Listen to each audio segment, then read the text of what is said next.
Sa ngalan ng Ama at ng Anak at ng Espiritu Santo, Amen. ang pagpapala ng ating Panginoong Hesukristo, ang pag-ibig ng Diyos Ama, at ang pakikipagkaisa ng Espiritu Santo naway sumainyong lahat. At sumaiyo rin. Tayo po ay nasa ikatlong linggo ng Pasko, ng pagdiriwang ng Pasko ng muling pagkabuhay. Mga kapatid, aminin natin ang ating mga kasalanan upang tayo'y maging marapat gumanap sa banal na pagdiriwang. Inaamin ko sa makapangyarihang Diyos at sa inyo mga kapatid, na lubha akong nagkasala sa isip, sa salita at sa gawa, at sa aking pagkukulang. Kaya isinasamo ko sa mahal na Birhen Maria, sa lahat ng mga anghel at mga banal, at sa inyo mga kapatid, na ako'y panalangin sa Panginoong ating Diyos. Kawaan tayo ng makapangyarihang Diyos, patawarin tayo sa ating mga kasalanan, at patnubayan tayo sa buhay na walang hanggan. Amen.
Manalangin tayo. Ama naming makapangyarihan, lagi nawang magalak ang iyong sambayanan sa pagkakaroon ng bagong kalooban upang sa kadakilaang dulot ng pag-anib sa iyong angkan, ang araw ng pagkabuhay ay maging pag-asa sa pagdiriwang sa pamamagitan ni Jesucristo kasama ng Espiritu Santo magpasawalang hanggan. Amen. Magsiupo po ang lahat. Ang muling pagkabuhay ni Jesus ang siyang pinakadakilang tanda ng kanyang pagiging Mesiyas.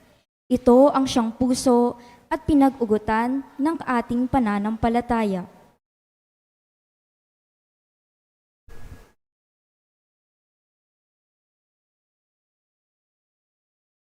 Pagbasa mula sa mga gawa ng mga apostol.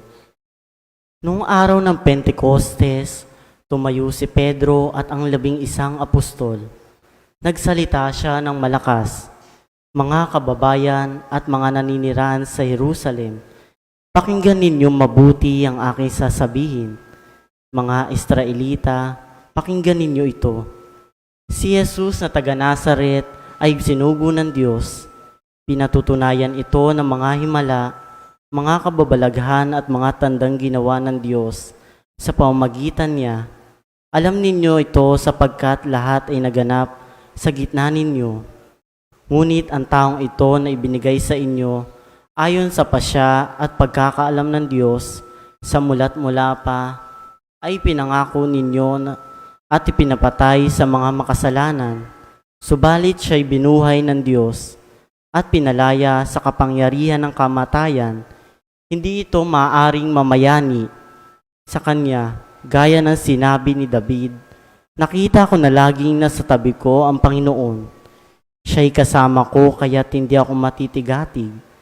Dahil dito, nagalak ang puso ko at umawit sa tuwa ang aking dila, at ang katawan ko'y nahimlay na may pag-asa. Sapagkat ang kaluluwa ko'y di mo pababayaan sa daigdig ng mga patay, at hindi mo itutulot na mabulok ang iyong banal. Itinuro mo sa akin ang mga landasing patungo sa buhay. Dahil sa ikaw ang kasama ko, ako'y mapupuspos ng kagalakan. Mga kapatid, masasabi ko sa inyo ng tiyakan na ang patriarkang si David ay namatay at inilibing. Naririto ang kanyang libingan hanggang ngayon. Siya'y propeta at nalalaman niya ang pangako ng Diyos na magiging haring tulad niya ang isa sa kanyang mga inapo, ang muling pagkabuhay ng Mesiyas, ang nakita tinulaan ni David ng kanyang sabihin. Hindi siya pinabayaan sa daigdig ng mga patay at hindi itinulot na mabulok ang kanyang katawan. Itong si Jesus ay muling binuhay ng Diyos at saksi kaming lahat sa bagay na ito nang itaas siya sa kanan ng Diyos. Tinanggap niya sa kanyang Ama ang ipinangakong Espiritu Santo at ito'y pinagkaloob sa amin tulad ng inyong nakikita at naririnig ngayon. Ang salita ng Diyos. Salmong tugunan atin pong itutugon, ituro mo ang landasin ng buhay kong hahantungin.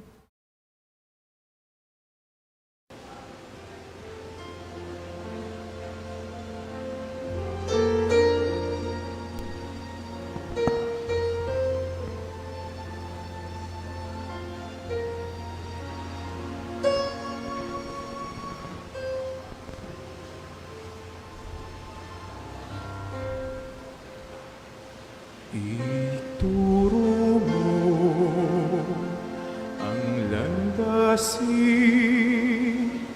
ng buhay ko, hahantungin.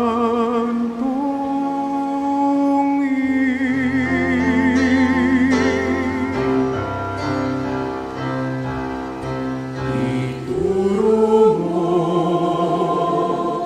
ang landasin ng buhay ko, hahantungin.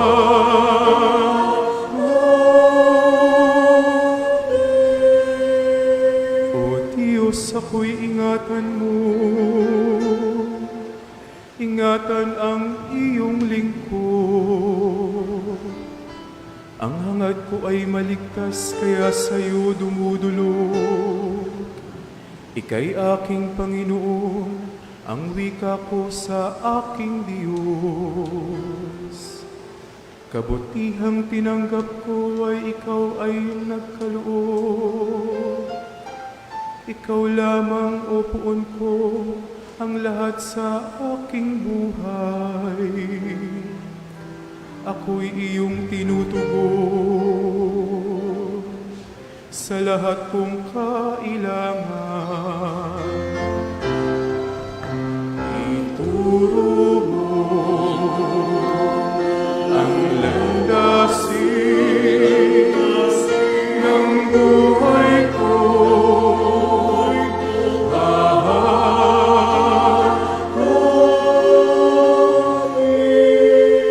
Pinupuri ko ang poon na sa akin ay patnubay. Kahit gabi diwa niya ang sa akin umaakay. Nababatid ko na siya, kasama ko oras-oras. Sa piling niya kailanman, hindi ako matitinag. Ituro mo ang landasin ng buhay ko.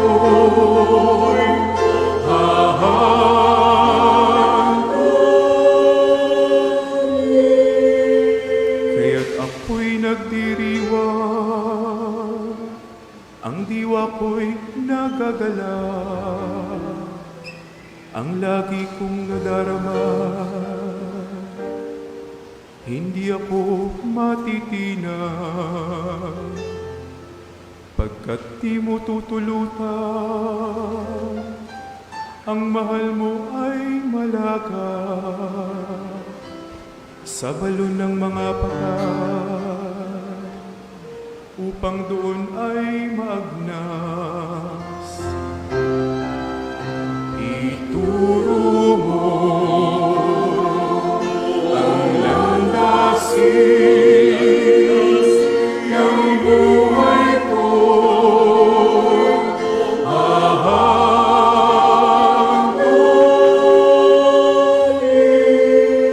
Ituro mo ang landas na buhay hang kahantungan. Sa piling mo'y nadarama ang lubos na kagalakan. Ang tulong mo'y nagdudulot ng ligaya walang hanggan. Ituro mo ang landasin ng buhay ko.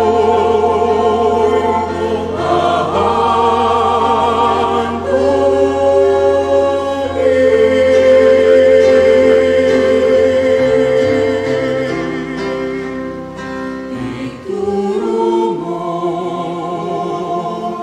ang landasin ng buhay ko.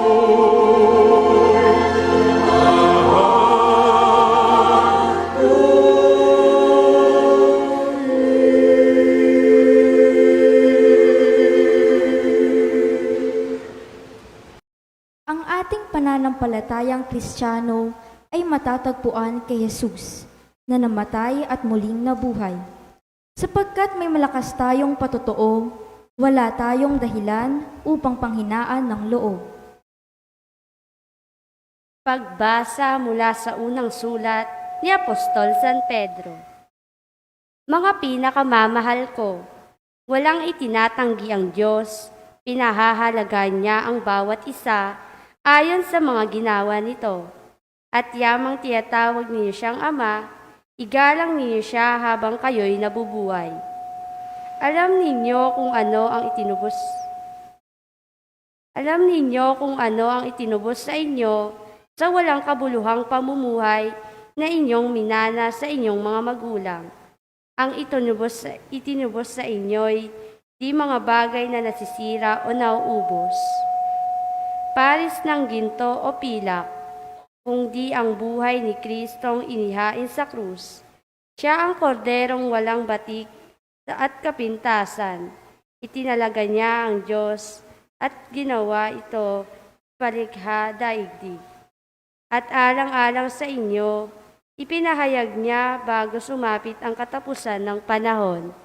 Dahil sa Kanya, nanalig kayo sa Diyos na sa Kanya'y muling bumuhay at magparangal. Ano pat ang inyong pananampalataya at pag-asa ay nasa Diyos. Ang salita ng Diyos. Salamat sa Diyos. Magsitayo po ang lahat.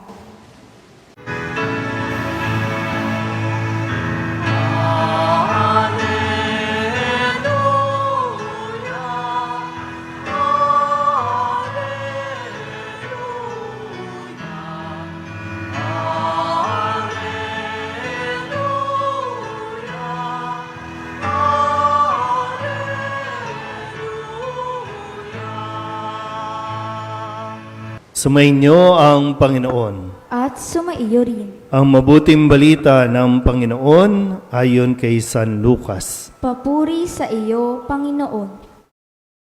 Nang linggo ding iyon, ang dalawa sa mga alagad ay patungo sa isang nayong tinatawag na Emmaus. May 11 kilometro ang layo sa Jerusalem. Pinag-uusapan nila ang mga pangyayari. Samantalang nag-uusap sila at nagtatanungan, lumapit si Jesus at nakisabay sa kanila. Siya'y nakita nila, ngunit hindi nakilala agad. Tinanong sila ni Jesus, "Ano ba ang pinag-uusapan ninyo?" At tumigil silang nalulumbay. Sinabi ng isa na ang ngalay Cleopas, "Kayo lamang po yata ang dayuhan sa Jerusalem na hindi nakaalam sa mga bagay na katatapos pa lamang nangyari roon." "Anong mga bagay?" tanong niya. At sumagot sila, "Tungkol kay Jesus na taga Nazaret, isang propetang makapangyarihan sa gawa at salita, maging sa harapan ng Diyos at ng mga tao. Isinakdal siya ng aming mga punong saserdote at mga pinuno upang mahatulang mamatay, at siya ay ipinako sa krus. Siya pa naman ang inaasahan naming magpapalaya sa Israel. Hindi lamang iyan, 3 araw na ngayon mula nang mangyari ito. Nabigla kami sa ibinalita ng ilan sa mga babaeng kasamahan namin. Maagang-maaga raw silang nagpunta sa libingan at di nila natagpuan ang kanyang bangkay. Nagbalik sila at ang sabi, nakakita raw sila ng isang pangitain, mga anghel na nagsabing, buhay si Jesus. Pumunta rin sa libingan ang ilan sa mga kasama namin at gayon nga ang natagpuan nila. Ngunit hindi nila nakita si Jesus. Sinabi sa kanila ni Jesus, "Kay hahangal ninyo. Ano't hindi ninyo mapaniwalaan ang lahat ng sinabi ng mga propeta? Hindi ba't ang Mesiyas ay kailangang magbata ng lahat ng ito bago niya kamtan ang kanyang marangal na katayuan?" At ipinaliwanag sa kanila ni Jesus ang lahat ng nasasaad sa kasulatan tungkol sa kanyang sarili, simula sa mga aklat ni Moises hanggang sa sinulat ng mga propeta. Malapit na sila sa nayong kanilang patutunguhan at si Jesus ay waring magpapatuloy pa ng lakad. Ngunit siya'y pinakapigil-pigil nila. "Tumuloy na po kayo rito sa amin," anila, "sapagkat palubog na ang araw at dumidilim na." Kaya't sumama nga siya sa kanila. Nang siya'y kasalo nila sa hapag, dumampot siya ng tinapay at nagpasalamat sa Diyos. Saka pinaghati-hati at ibinigay sa kanila. Nabuksan ang kanilang paningin at nakilala nila si Jesus. Subalit ito'y biglang nawala. At nawika nila, "Kaya pala gayon ang pakiramdam natin habang tayo'y kinakausap sa daan at ipinapaliwanag sa atin ng mga kasulatan." Noon di tumindig sila at nagbalik sa Jerusalem. Naratnan nilang nagkakatipon ang 11 at ang ibang mga kasama nila na nag-uusap-usap. Muli ngang nabuhay ang Panginoon. Napakita kay Simon. At isinilaysay naman ng dalawa ang nangyari sa daan at kung paano nila siyang nakilala nang paghati-hatiin niya ang tinapay.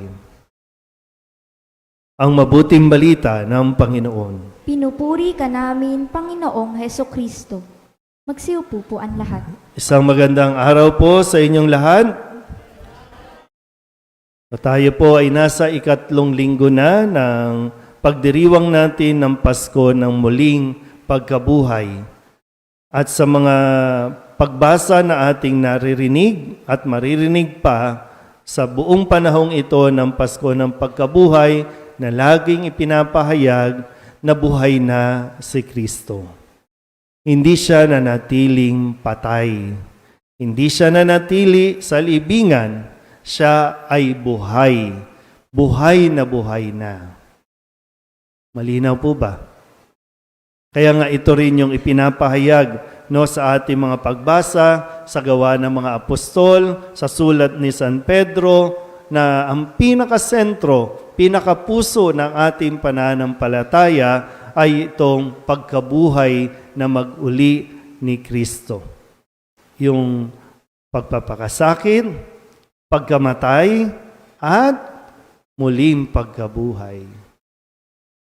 Sabihin nyo nga sa katabi ninyo, mabuhay ka na. Bakit nga ba hindi tayo nabubuhay? Iba po yung kung sasabihin ninyo, buhay naman po ako eh. Okay, buhay ka nga, pero may buhay ba talaga? Pag sinabing may buhay at gusto natin mabuhay, mabuhay na masaya. Mabuhay ng may kapayapaan, may kapanatagan. Kasi kung lagi naman buhay nga tayo, pero lagi namang malungkot ang buhay mo, lagi namang problemado ang buhay mo, hindi yan ang buhay na gusto ni Jesus para sa iyo. Kaya ang panawagan, mabuhay ka. Sige, balikan natin. Bakit ka nga ba namatay? Bakit ka namatay? Balikan mo. Ano yung mga kamatayan na naranasan mo na hanggang ngayon, andyan ka pa rin? Sige, para maintindihan natin. Itong mga alagad na ito, lalo na itong dalawa na aalis na ng Jerusalem, mga namatayan ito. Itong dalawang ito na nabuhayan ng loob dahil kay Kristo na itinuring na nilang Panginoon at nakilala nila na ito ang Mesiyas, ito ang magliligtas sa kanila. Bakit namatay? Ito yung pag-asa nila. Ito yung sinasandalan nila. Namatay. Kaya, para silang namatayan. Gumuho ang kanilang mundo. Nasaktan sila ng labis. Dahil nga, naiwan doon sa namatay si Kristo. Paano na tayo? Sinong magliligtas sa atin? Sinong tutulong sa atin? Sinong aahon sa atin? May mga ganyang karanasan. Yung inaasahan mong tao, nawala. Yung inaasahan mong susuporta sa iyo, namatay nung panahon ng COVID. Yung taong inaasahan mo, nawala ng trabaho. Yung sinasandalan mo, nagsara ang kumpanya. Patapos na nga ang COVID, ikaw nasa COVID stage ka pa rin.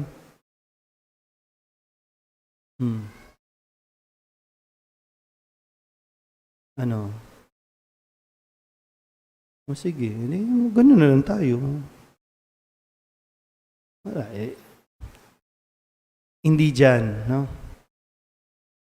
Kaya nga, alam niyo, magkaiba po yung tinanggap mo na lang yung sitwasyon doon sa naintindihan mo ang sitwasyon. Yung mga alagad, tinanggap na nila, wala na si Kristo, pero hindi pa nila naiintindihan at nauunawaan bakit kailangan mangyari yon. Kaya para sa kanila, imposibleng mabuhay si Kristo.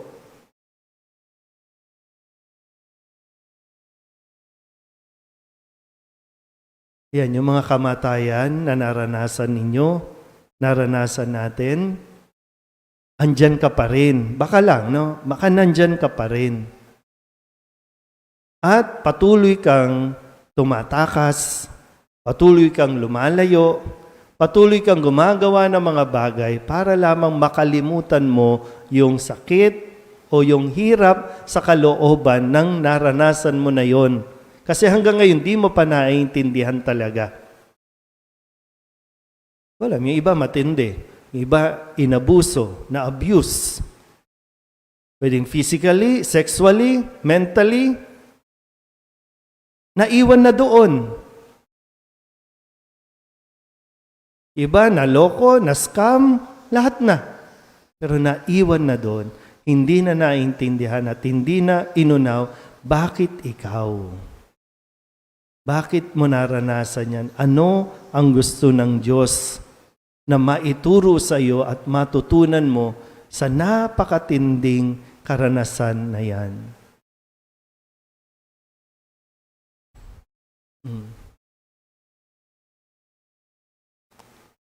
Ano? Pinatatagal mo lang. Buti pa yung dalawa. Kaya, alam mo, importante yung openness. No? Minsan, itong proseso na ginawa ni Jesus, na tinanong niya yung dalawang alagad, ano bang nangyari? Ano ba yung mga bagay na nangyari? Alam mo, hindi sa hindi alam ni Jesus. Pero malaking bagay kasi yung na ilalabas mo, na ikikwento mo. Tanungin niyo yung katabi ninyo, may problema ka ba?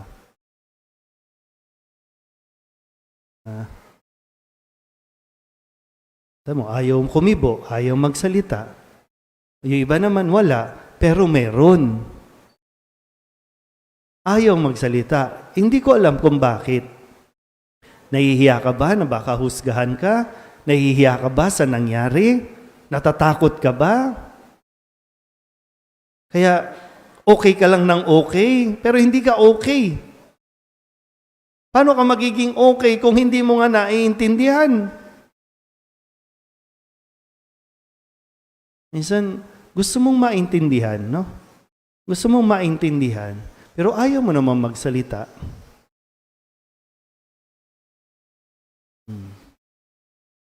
Tapos gagamitin mo na naman, minsan unfair naman kay unfair naman kay depression, kay anxiety, na laging sa kanila yung baling, hindi may anxiety ako. Kasalanan ni anxiety?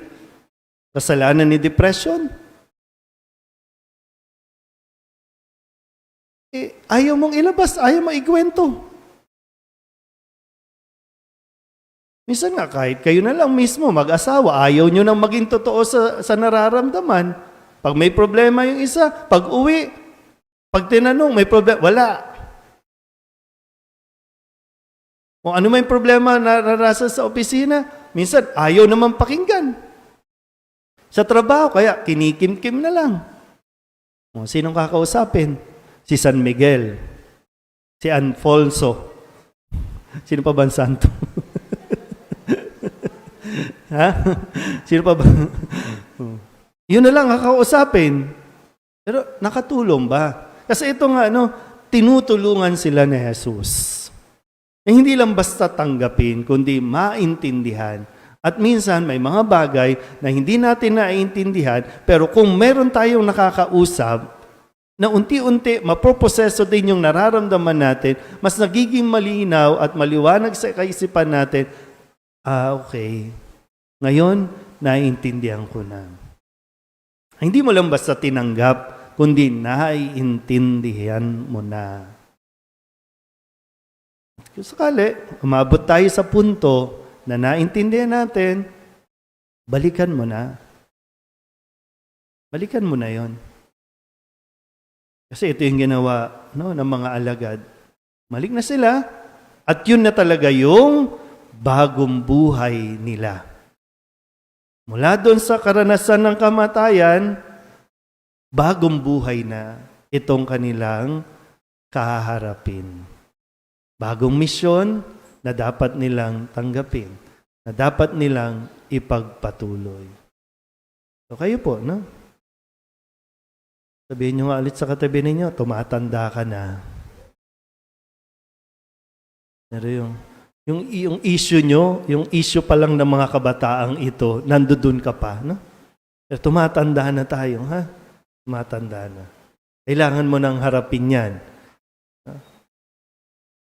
Kanina nabanggit ko doon sa misa ko sa chapel, no? Sabi ko, ang mga magulang gusto nyong maintindihan kayo ng mga anak ninyo, no? Kung bakit kayo ganyan, no? Bakit ka mahigpit? Bakit kung yung lahat na ng disiplina? Pero hindi nyo naman kinikwento kasi kung bakit. Ang ini-insist nyo lang, ako ang magulang, ako nakakaalam. Kaya ano sinasabi sa inyo ng mga anak ninyo? Alam niyo, pala desisyon kayo sa buhay ko.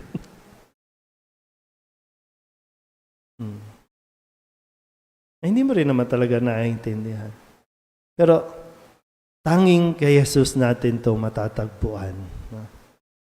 Tanging kay Jesus. At sa tuwing nagdiriwang tayo ng banal na misa, sinasamahan tayo ni Jesus. Tinutulungan tayo ni Jesus. E pag nandito, huwag ka na magmukmok pag nandito. No? Sabihin mo na kay Jesus yung totoong ikaw. Ano ba nararamdaman mo? Sabihin mo na. Hindi yung pumasok ka ditong nakasimangot, paglabas mo nakasimangot ka pa rin. Hindi ka nabuhay. Buti pa itong lumilipad na ito, buhay pa. Diba? Mamamatay yan, pero bukas bagong lamok naman. Pero nasa sa iyo po, no? Lagi naman pong binibigyan tayo ng pagkakataon para mabuhay ulit. Huwag mong hayaang mabuhay sa kamatayan o sa kadiliman. Mabuhay tayo. Amen?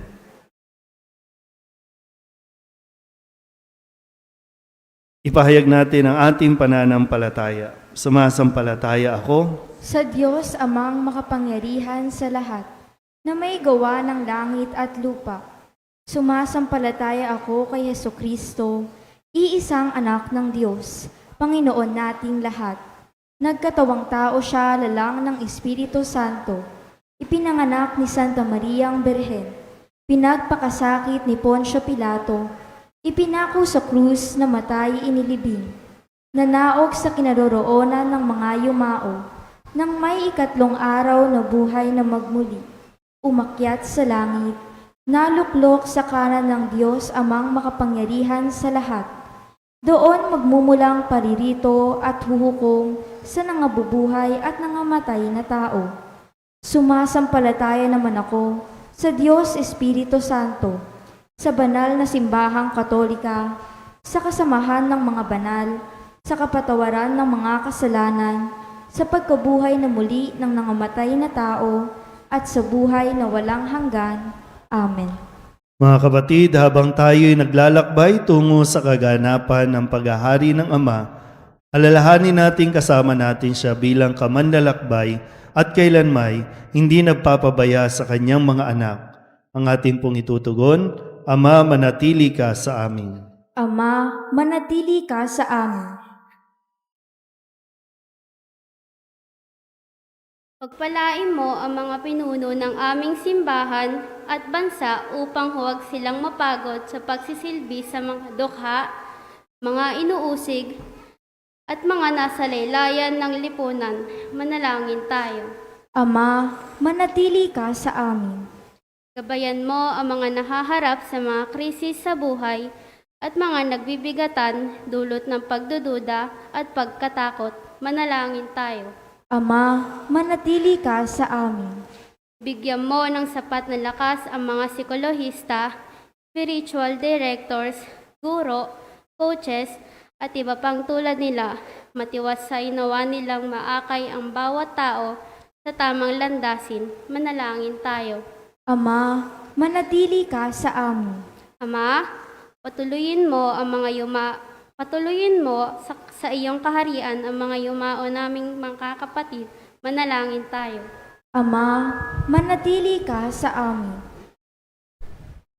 Idulog din natin sa Panginoon ang ating mga personal na kahilingan at mga panalangin para sa ating mga pamilya. Kasama ang lahat ng mga kahilingan ng mga nanonood sa online. Lahat ng mga misang pasasalamat, natatanging kahilingan para sa agarang paggaling, ang mga kaluluwa na hinihiling na ipagdasal sa misang ito.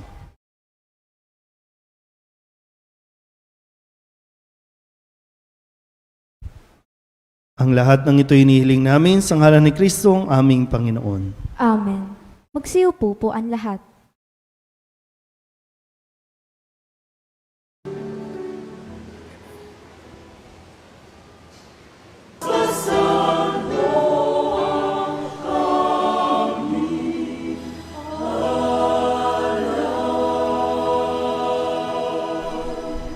Manalangin kayo mga kapatid upang paghahain natin ay kalugdan ng Diyos sa mga makapangyarihan. Tanggapin nawa ng Panginoon itong mga paghahain sa iyong mga kamay, sa kapurihan niya at karangalan sa ating kapakinabangan at sa buong sambayanan niyang banal. Ama naming lumikha, tanggapin mo ang mga alay ng iyong sambayanang natutuwa, ang pagkabuhay ng iyong anak na niloob mong aming ikatuwa ngayon ay papagbungahin mo ng galak na mananatili sa amin habang panahon, sa pamamagitan niya kasama ng Espiritu Santo magpasawalang hanggan. Amen. Sumainyo ang Panginoon. At sumaiyo rin. Itaas sa Diyos ang inyong puso at diwa. Itinaas na namin sa Panginoon. Pasalamatan natin ang Panginoong ating Diyos. Marapat na siya'y pasalamatan. Ama naming makapangyarihan, tunay ngang marapat na ikaw ay aming pasalamatan. Ngayong ipinagdiriwang ang paghahain ng Mesiyas, ang maamong tupa na tumubos sa aming lahat, naghahaing walang humpay ang anak mong minamahal upang magkasalo-salo ang tanan sa piging ng iyong buhay. Hindi na mamamatay ang inihain sa krus, ang sa krus ipinakoy buhay lagi bilang handog. Kaya kaysa ng mga anghel ang sisiawit ng papuri sa iyo, nang walang humpay sa kalangitan, kami nagbubunyi sa iyong kadakilaan.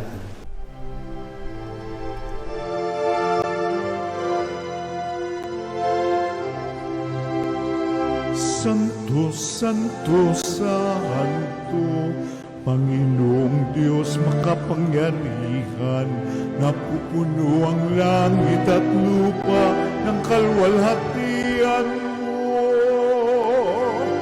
Hosana sa kaitaasan, pinagpalang na paririto sa ngalan ng Panginoon. Hosana sa kaitaasan.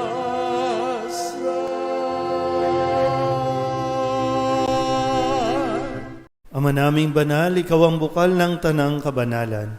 Kaya't sa pamamagitan ng iyong Espiritu, gawin mong banal ang kaloob na ito upang para sa aming maging katawan at dugo ng aming Panginoong Hesukristo. Bago niya pinagtiis ang kusang loob na maging handog, inawakan niya ang tinapay, inasalamatan kaniya, pinaghati-hati niya iyon, iniabot sa kanyang mga alagad at sinabi, "Tanggapin ninyong lahat ito at kanin, ito ang aking katawan na ihahandog para sa inyo."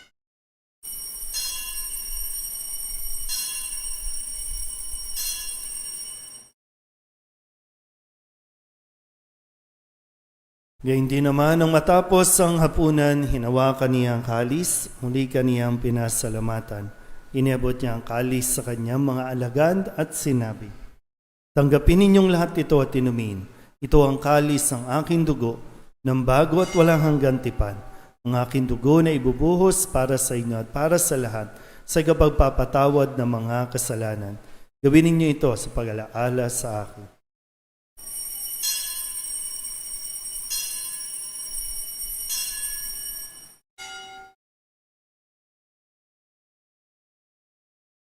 Ipagbunyi natin ang misteryo ng pananampalataya.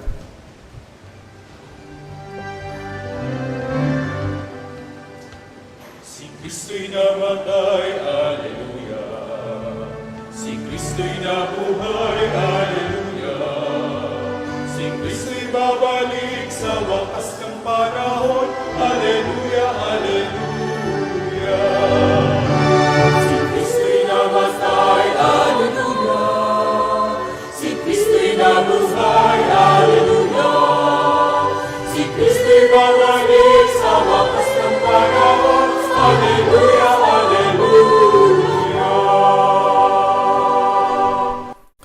Ama, ginagawa namin ngayon ang pag-alaala sa pagkamatay at muling pagkabuhay ng iyong anak, kaya tiniaalay namin sa iyo ang tinapay na nagbibigay buhay at ang kalis na nagkakaloob ng kaligtasan. Kami napapasalamat dahil kami iyong minarapat na tumayo sa harap mo para maglingkod sa iyo. Isinasamo namin kami magsasalo-salo sa katawan at dugo ni Kristo ay mabuklod sa pagkakaisa sa pamamagitan ng Espiritu Santo. Ama, lingapin mo ang iyong simbahang laganap sa buong daigdig.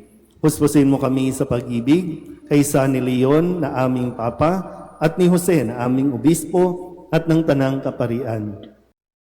Alalahanin mo rin ang mga kapatid naming nahimlay na may pag-asang sila'y muling mabubuhay, gayon din ang lahat ng mga pumanaw. Hawaan mo sila at patuloyin sa iyong kaliwanagan. Hawaan mo at paghindapating kaming lahat na makasalo sa iyong buhay na walang wakas. Kaysa na mahal na Birhen Maria na Ina ng Diyos, ng kabiyak ng puso niyang si San Jose, kaysa ng mga apostol at ng lahat ng mga banal na namuhay dito sa daigdig na kalugod-lugod sa iyo, may pagdiwang nawa namin ang pagpupuri sa ikararangal mo sa pamamagitan ng iyong anak na aming Panginoong Hesukristo. Sa pamamagitan ni Kristo, kasama niya at sa Kanya,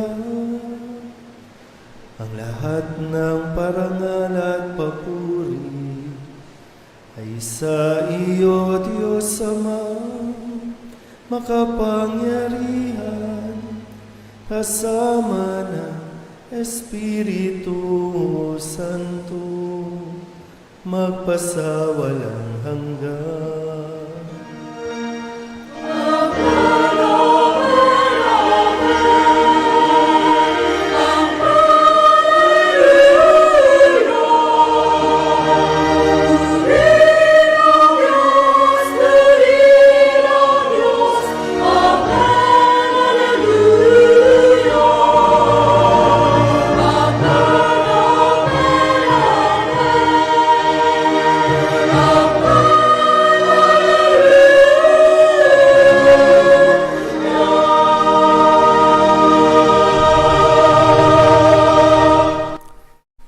Sa tagubilin ng mga nakagagaling na utos sa turo ni Jesus sa Panginoon natin na Diyos, pahayag natin ng lakas loob.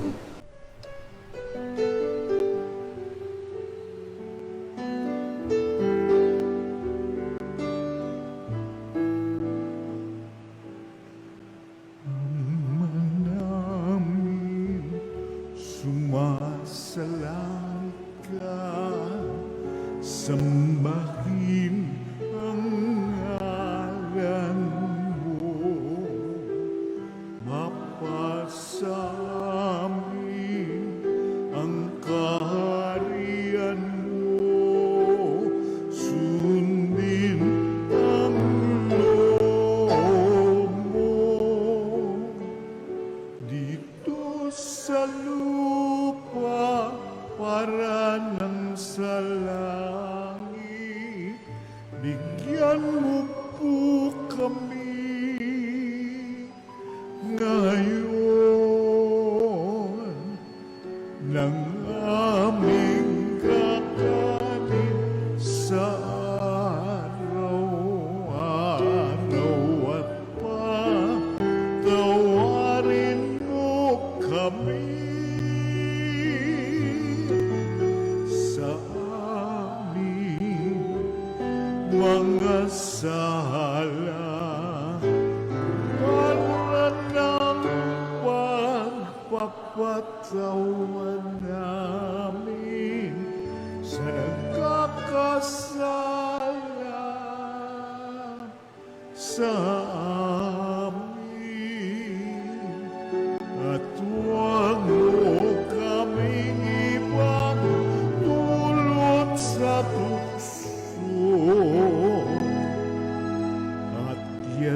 mo kami sa lahat ng masama. Hinihiling namin kami iadya sa lahat ng masama, pagkalooban ng kapayapaan araw-araw, iligtas sa kasalanan at ilayo sa lahat ng kapahamakan, samantalang aming pinananabikan ang dakilang araw ng pagpapahayag ng tagapagligtas naming sa Heso Kristo.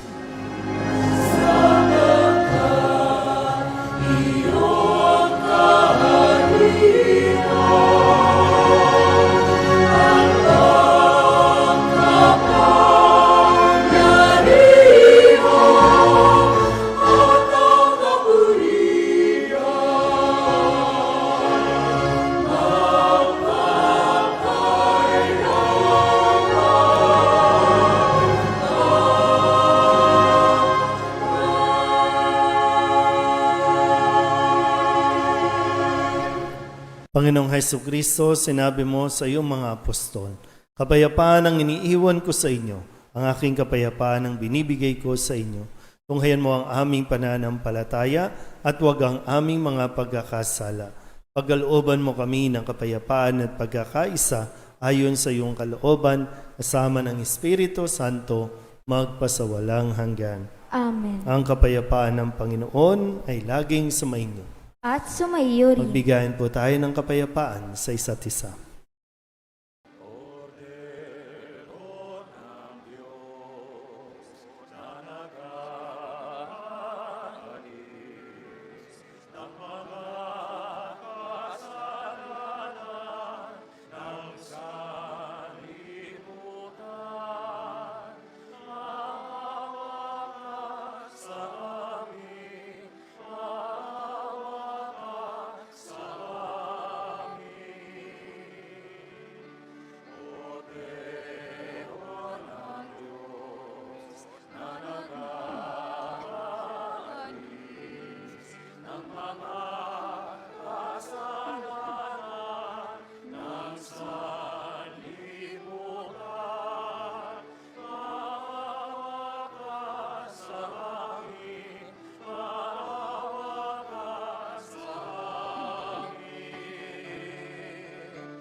Ito ang kordero ng Diyos.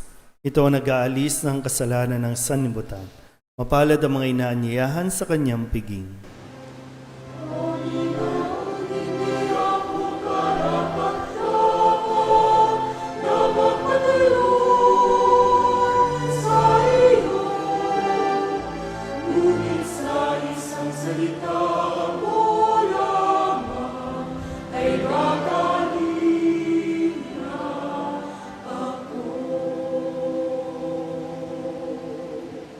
Katawan ni Kristo. Amen.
Manalangin tayo.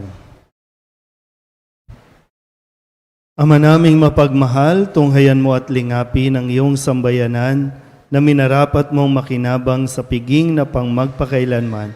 Ipagkaloob mo kami maluwalhating makarating sa pagkabuhay na magtatampok sa amin sa iyong piling sa pamamagitan ni Jesucristo kasama ng Espiritu Santo magpasawalang hanggan. Amen.